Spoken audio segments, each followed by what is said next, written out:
Well, good morning, everyone. My name is Mighty Stream. I'm going to do your January the 29th spiritual principle a day in a meditation. I hope you're doing well this morning. I am up and at it, going through, but so grateful to be able to go through instead of trying to figure out how to pick myself back up again. So one day at a time. All right, the title of the meditation, Encouraging Growth. We are inspired by one another's journeys. Being present to one another's growth gives us the tools and inspiration to move forward ourselves. Now, that comes from our Living Clean book, chapter 2, Connection to Others. Starting from our first day clean, one of the most amazing gifts we find in NA is people who truly believe in us.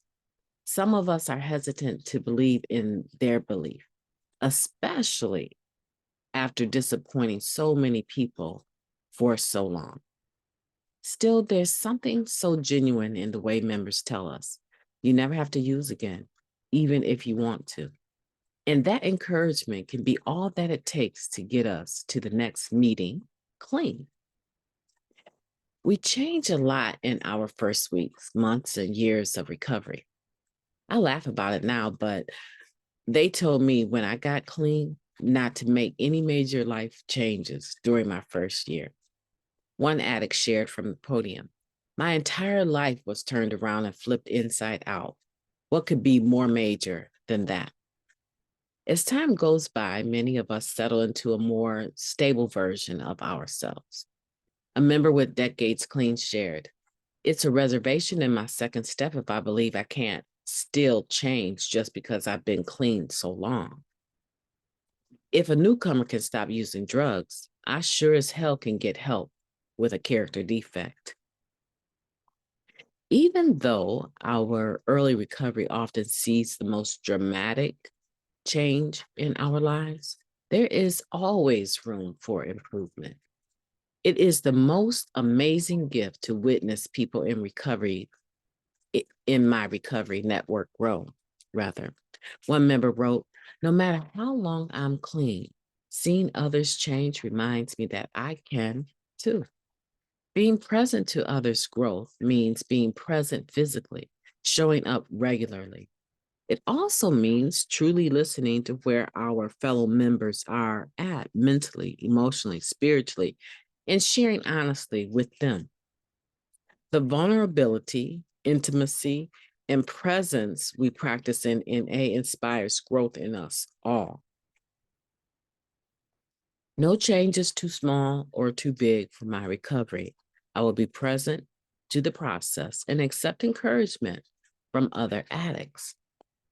Let's take a moment of silence followed by the we version of Serenity Prayer. A moment of silence now, please. Thank you. God, grant us the serenity to accept the things that we cannot change, the courage to change the things that we can, and the wisdom to know the difference just for today. Please and thank you. So we're talking about encouraging growth and being present to one another's growth serves a purpose because it gives us the tools and inspiration to move forward ourselves. So what does that look like? That looks like physically being present to witness, to share, to listen to other people and their process of recovery. Because as we give them our ears and hearts and listen to people, we get something from that, which is a message that if they can do it, I can do it. If this ever comes up, or if I ever hear of someone going through this, I know who to direct them to.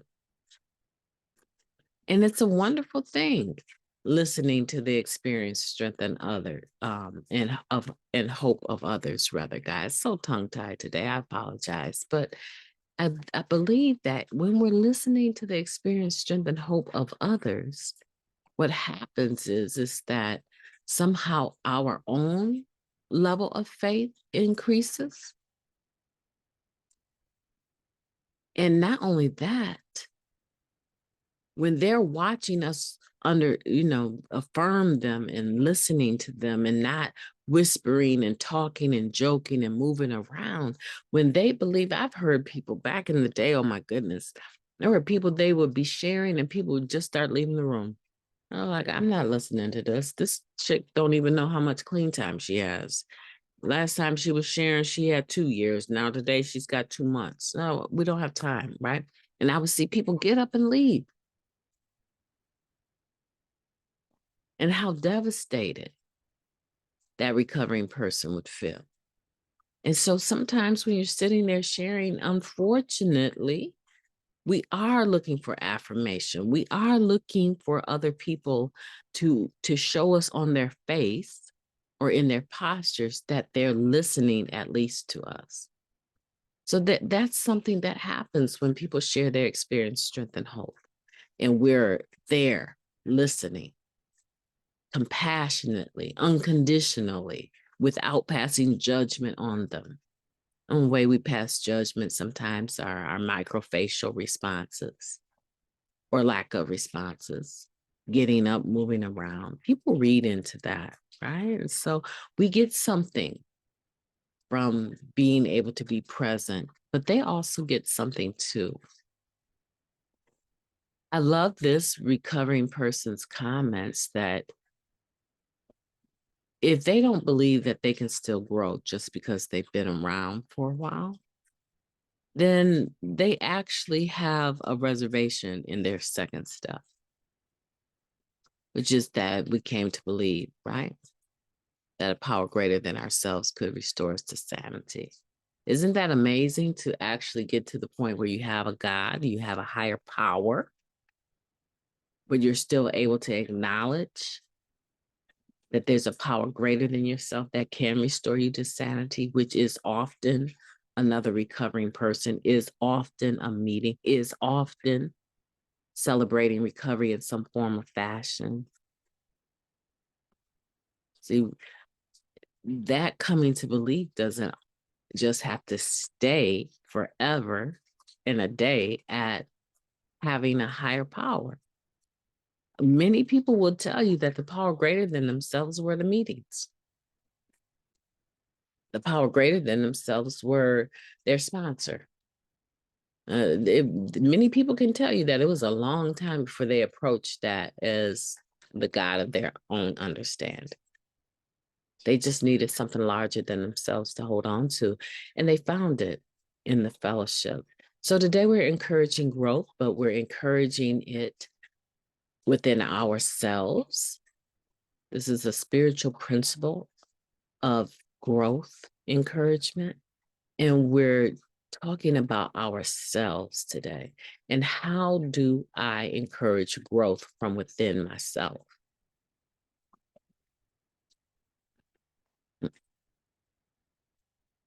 To plant any seed and have it actually grow, that means that the soil that it's planted in has to be receptive to it.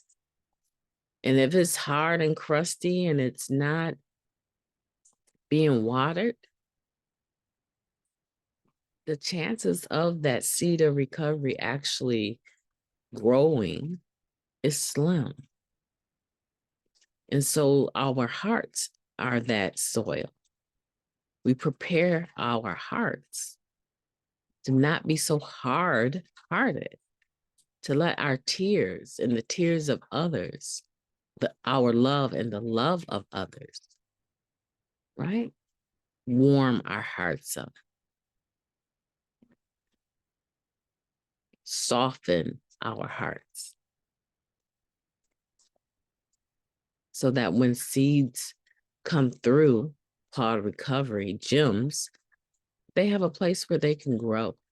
My name is MightyStream. I've enjoyed talking to you today. I hope that you have a beautiful day on purpose.